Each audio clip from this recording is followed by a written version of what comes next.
because you saw the need, because you gave so freely, because of Calvary. We can now be called your own, completed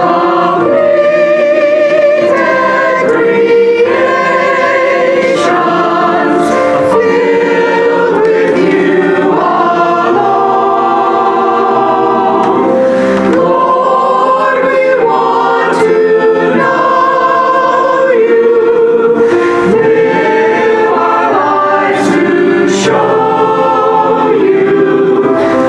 Lord, we want to know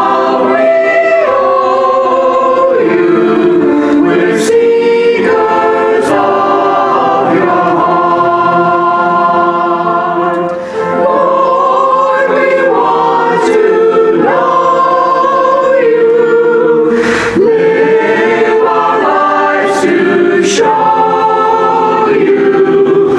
all the love we owe you. We're seekers of your heart. Lord, we want to know you, live our lives to show you all the love we owe you. We're seekers of your heart. Lord, we want to know you, live our lives to show you all the love we owe you. We're seekers of your heart.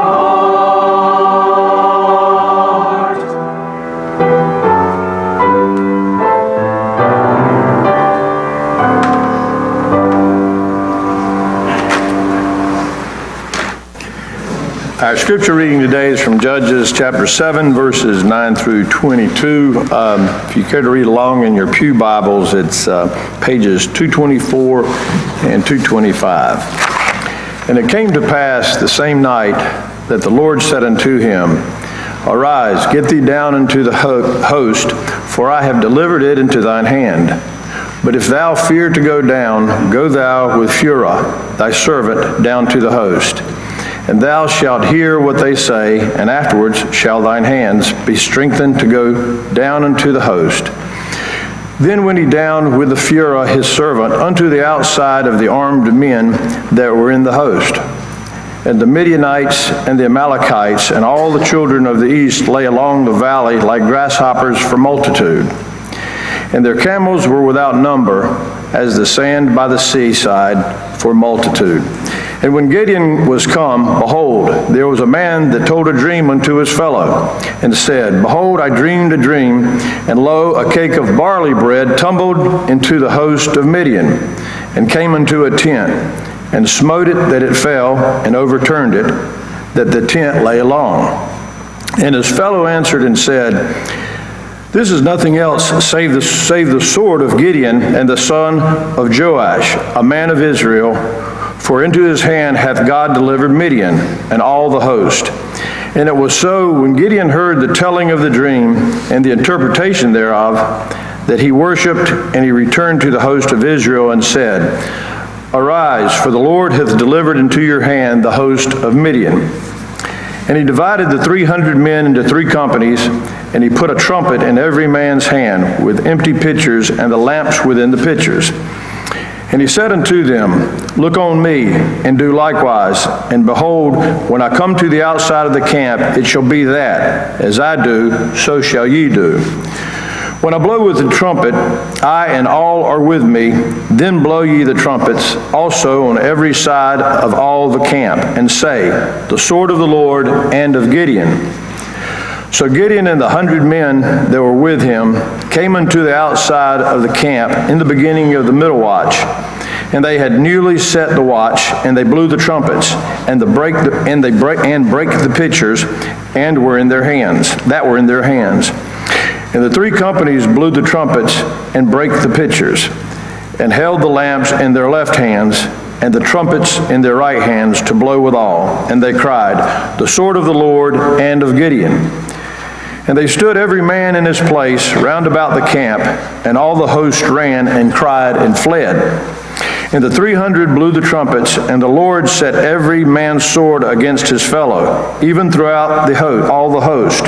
And the host fled to Bethsheba and Zerereth, and to the border of Abel-Maholah unto Tabbath. Thank you, Steve, for reading, and especially for reading such difficult place names there at the end.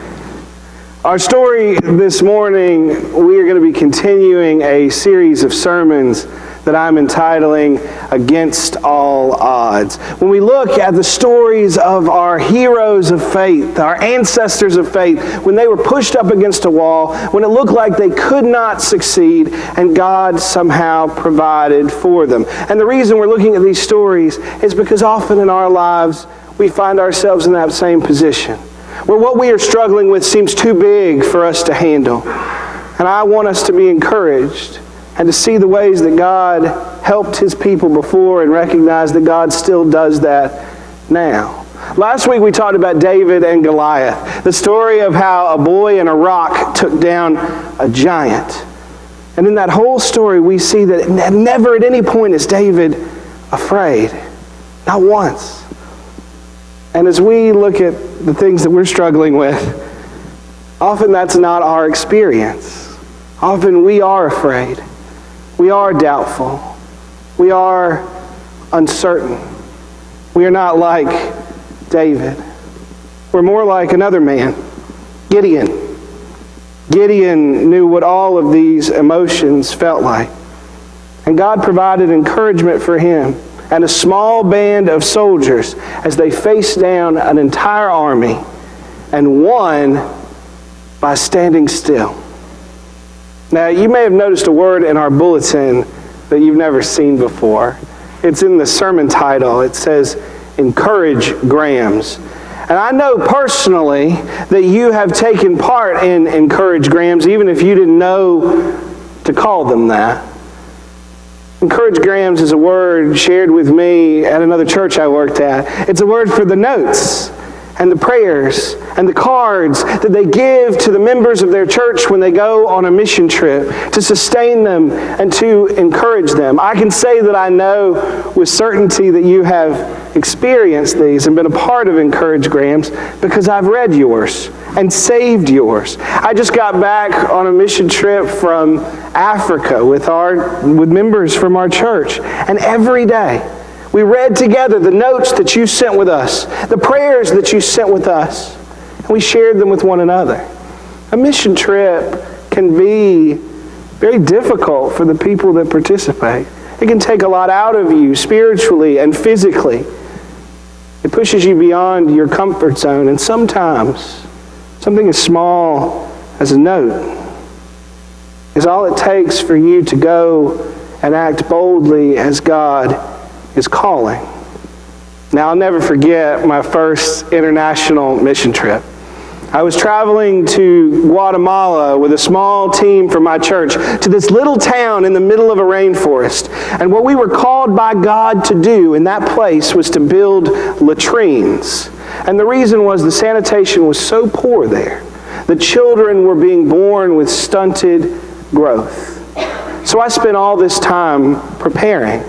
I read and reread the packing list. I did my devotions. I went to all the meetings. I even went and researched everything I could about Guatemala and what we were going to be doing and how to build latrines out of cinder blocks.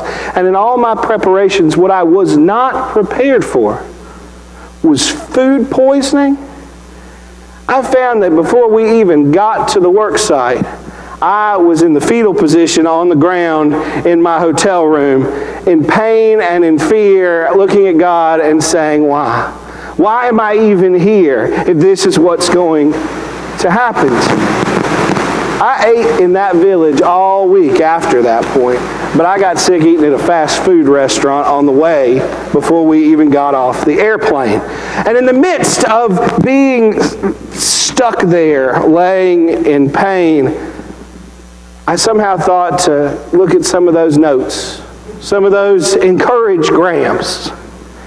And I read two that day that made a huge difference on me. One was by a child, and it said, God is with you. Another was by a senior adult in our church, and it said, spread our love. Even then, in that moment of pain and fear, reading those little notes, I knew everything was going to be okay.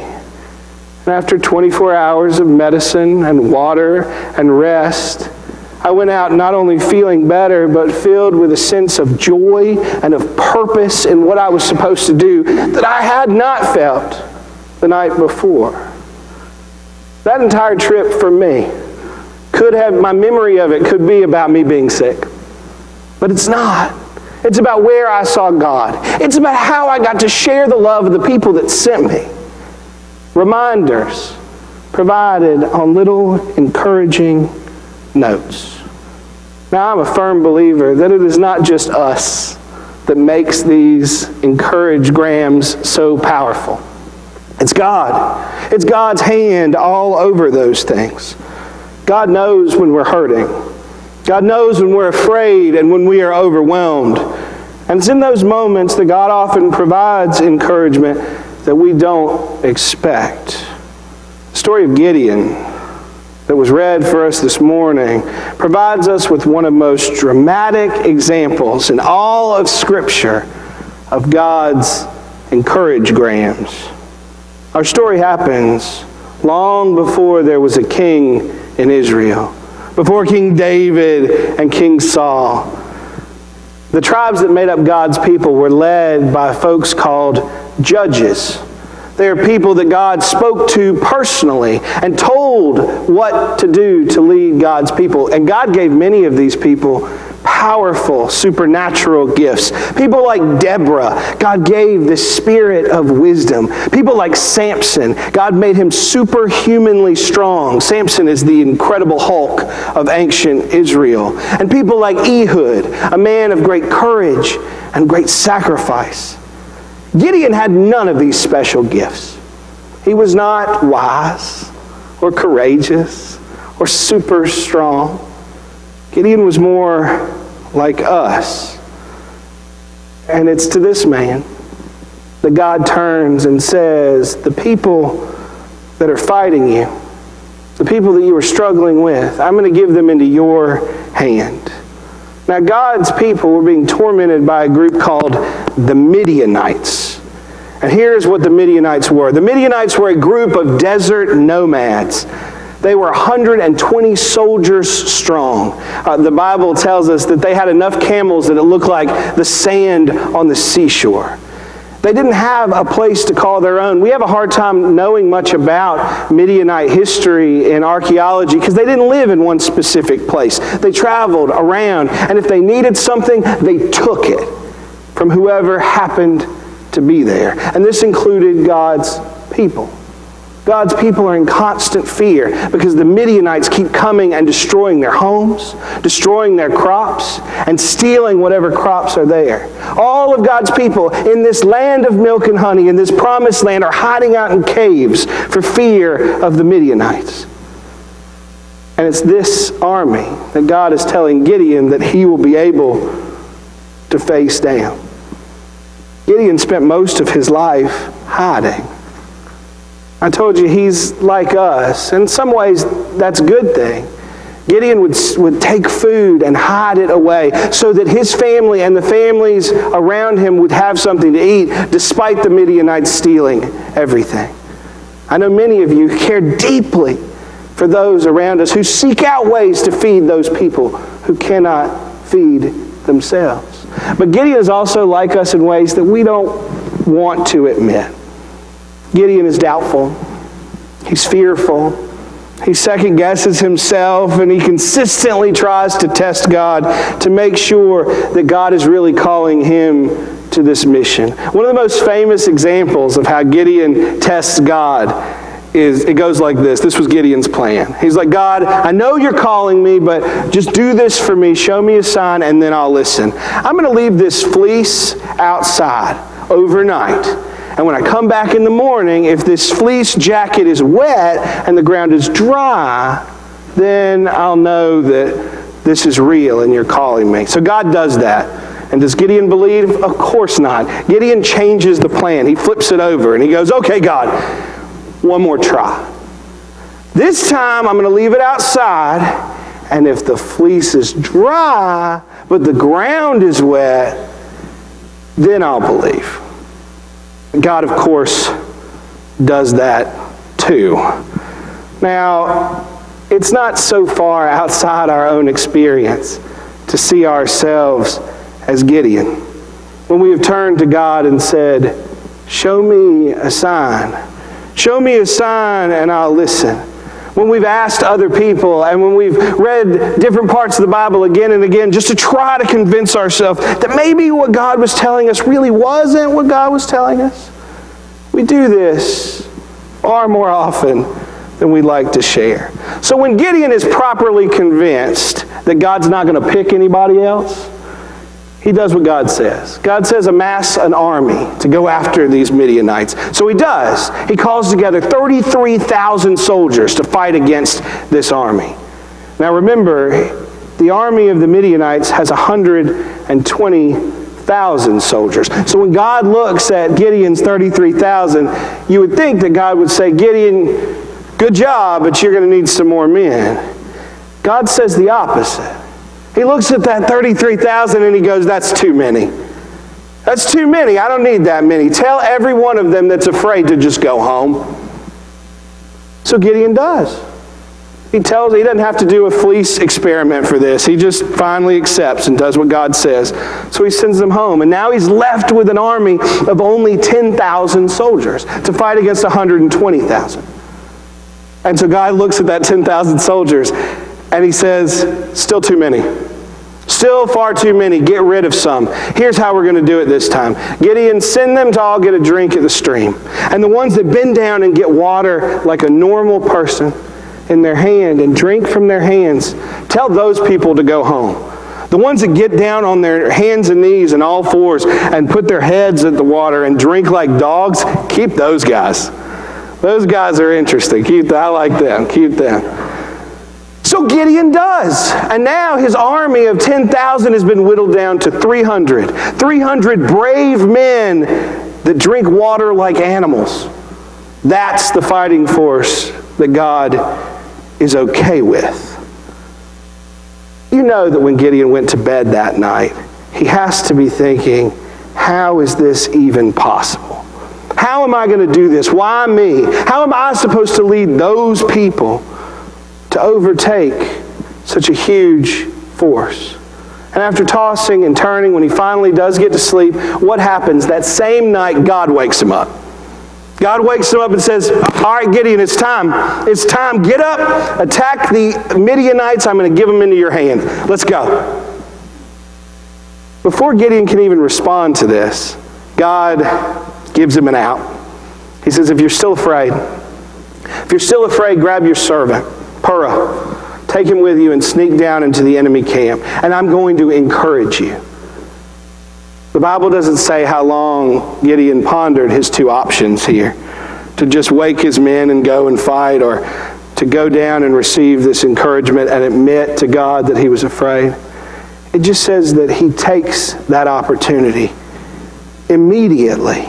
Immediately, he goes down. This shows us that God knows exactly how Gideon is feeling. Exactly. He knows that he's afraid, just as God knows when we're afraid. And so Gideon grabs his servant, and they sneak down to see this encouragement that God has provided. Now, we could focus all of our attention on the cowardice of Gideon, that he didn't just go and fight like God told him to. That when God said, if you're still afraid, do this, that's what he chooses to do. But I think that Gideon does something far more courageous and bold by taking that option. Gideon admits to his Creator that he's afraid.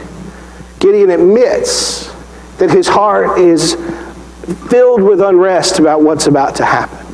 And Gideon knows that if he pretends that he's brave, and wakes up his soldiers and says, let's go, he knows they're going to see right through that.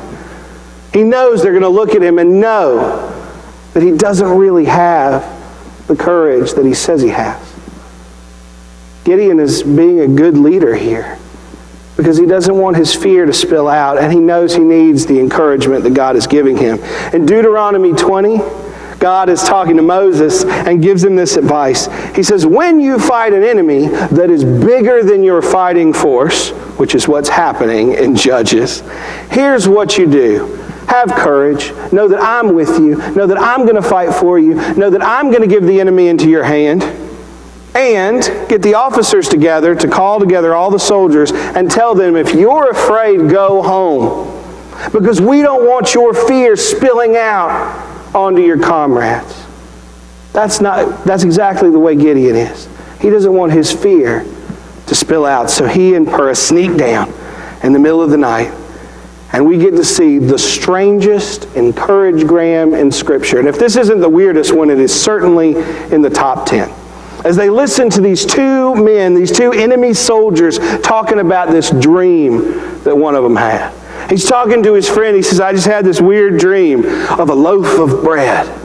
And the loaf of bread comes rolling down the hill, whirling around the camp, and hits the tent.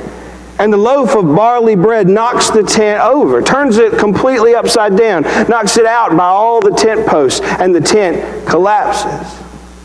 And it's in that moment that his friend, his face must have turned white when he realized what this dream was about. His friend says, that dream's not about bread.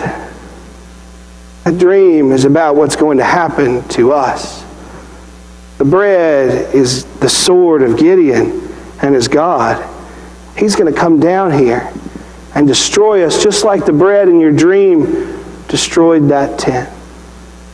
Gideon hears this bread dream and this interpretation, and all of a sudden he is filled with a courage that he did not know he had.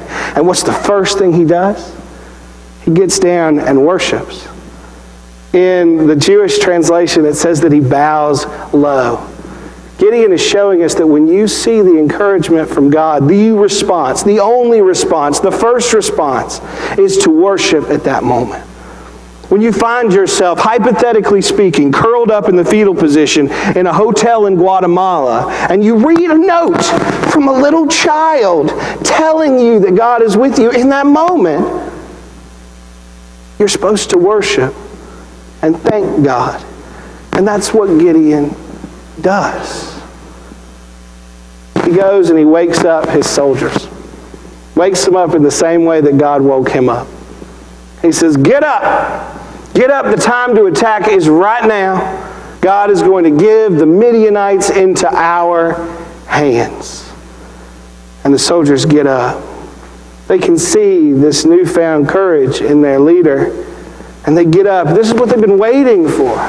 And they're expecting him to give them their swords and their shields so that they can go and fight. But he doesn't. Instead, he hands them trumpets. Everybody gets a trumpet, and everybody gets a clay pitcher with a torch inside. And I drew a lot of versions of this because I was trying to make sense of how this would work. So I'm guessing there must have been a hole at the bottom of the pitcher so you could still hold the lit torch while the clay part was covering it. But regardless, it's a weird thing to give to them. They do not have weapons. They do not have ways to protect themselves from the enemy. And they could be scared and just say, no, we won't go and serve. But they can't do that because they look at Gideon and they see that he's got a plan. They see the encouragement that he received. They see his courage. And they know it's going to be all right. And so these 300 men are told to divide into 3 groups and surround the enemy. And Gideon looks at them and says to them one of the most important things that any leader can say. He says, do what I do. When we get there, do what I do. So they sneak around and their torches are hidden by the clay jars, and they look up at their leader and they see him all at once blow his trumpet, smash that pot, shatter it to the ground, hold up his torch, and scream into the darkness at the enemy below. And all at once, all of the other soldiers do the same. They blow their trumpets, they smash their jars, they hold up their torches, and they scream down to their enemy, "The sword of God and of Gideon is upon you." In that moment, the Midianites are freaked out. It's the third watch of the night, the time when people are sleeping most soundly. The guards have just changed in the enemy camp, and all of a sudden they are awakened to the sound of 300 trumpets in stereo, 300 soldiers yelling, shattering pots, and they look up to see the sky is on fire everywhere they look, and they get up scared. They think they've been overrun. They think they've been ambushed, and they grab their swords and start running around screaming and swiping.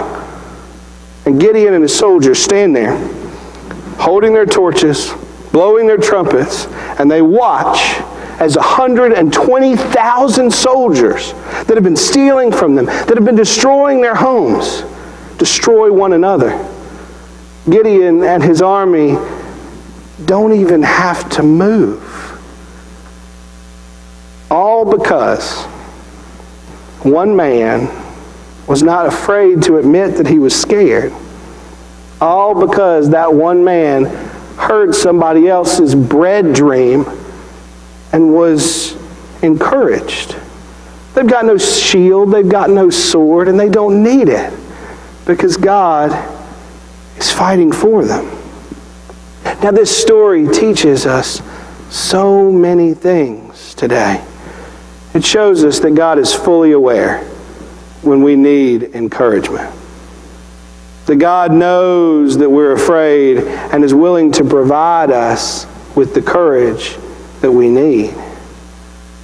It shows us that we don't need to pretend that we are bolder or stronger or more capable than we are, because to do so would be a lie, and people would see right through it. Think about how many times in your life you have acted like you're not hurting when you go and care for someone who's hurting, and you're not able to do much good because they can tell that you're not in a place that you can care for them.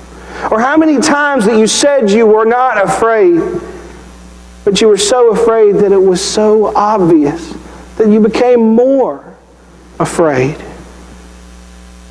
This story shows us that how God intends to use His power may not look like we expect.